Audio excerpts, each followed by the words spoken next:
Dr. Frankl, what is the difference between people who are able to pick themselves up, get over life's problems, and those who are not?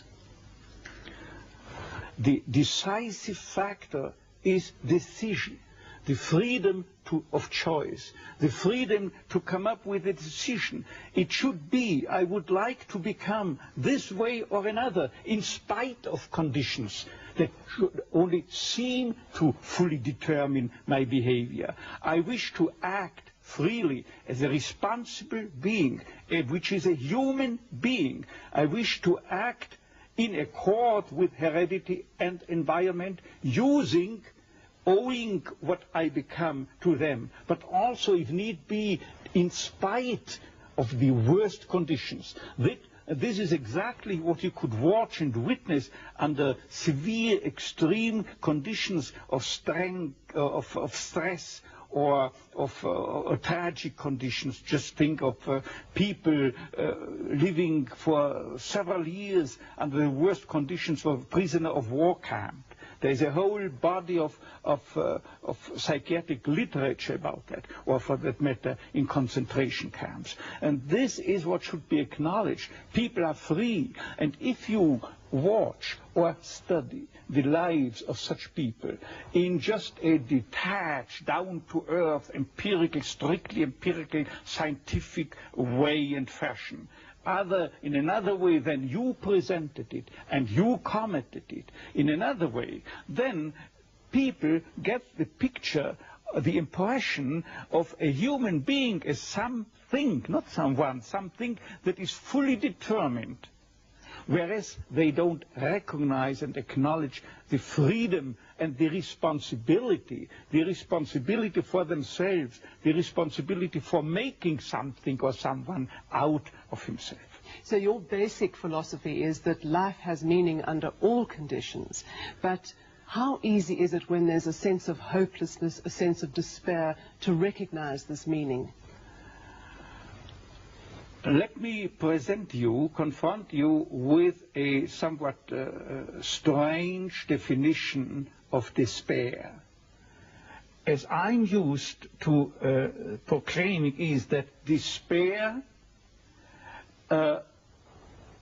can be explained in terms of a mathematical equation.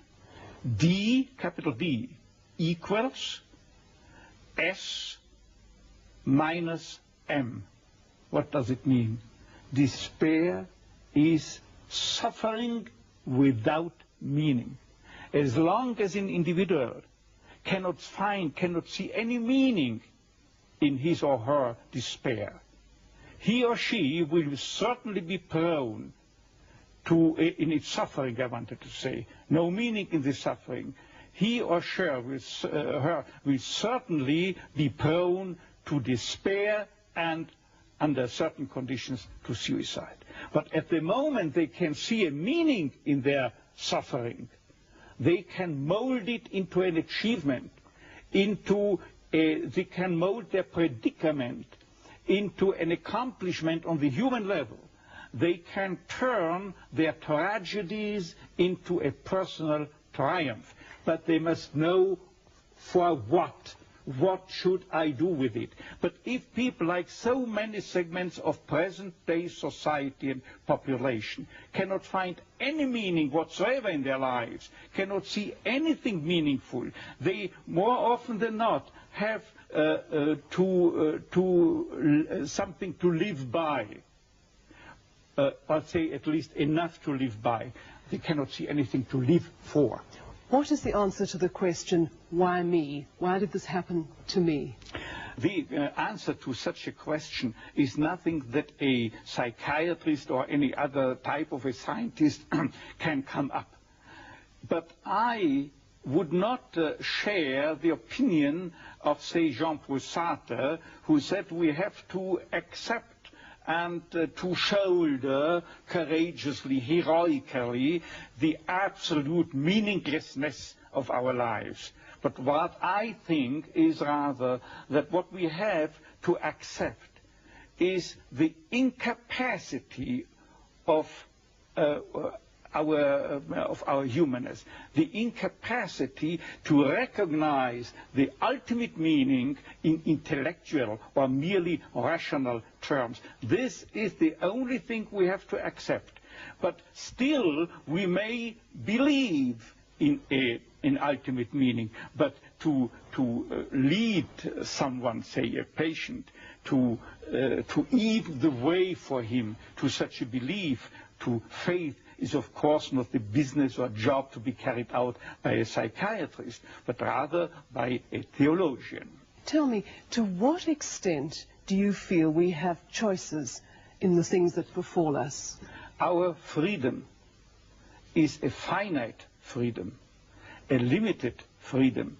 That is to say, a human being is never fully free from conditions, be they of biological or psychological or sociological kind. But the ultimate freedom is always and remains always reserved to ourselves. That is the freedom to take a stand to whatever conditions might confront us. How we react to the unchangeable conditions is up to ourselves. In other words, if we cannot change the situation, we have always the last freedom to change our attitude to that situation. Dr. Frankl, give me an example of meaning that can be taken out of a situation of despair. I once received a letter from a young Texan student who told me his own story. At the age of 17 years, he had an accident when indulging to his diving sport. And from that time on, he was paralyzed from the neck down. And he wrote to me, "I broke my neck, but it did not break me. I am at present helpless, and this handicap will remain with myself apparently forever. But I have not given up my studies. I want, because of my own helplessness, to help other people. I want to become a psychologist, to help others.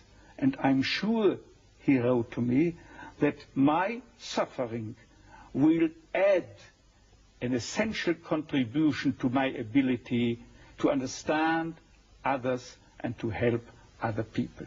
This man, three years later, was invited by me to deliver a lecture, to read a paper at the 3rd World Congress of Logotherapy taking place at the University of Regensburg in West Germany. He was brought in and with his wheelchair by a plane from Texas to West Germany and delivered a lecture under the title, "The Defiant Power of the Human Spirit." The last sentence read, "I know that this is true because that man was me."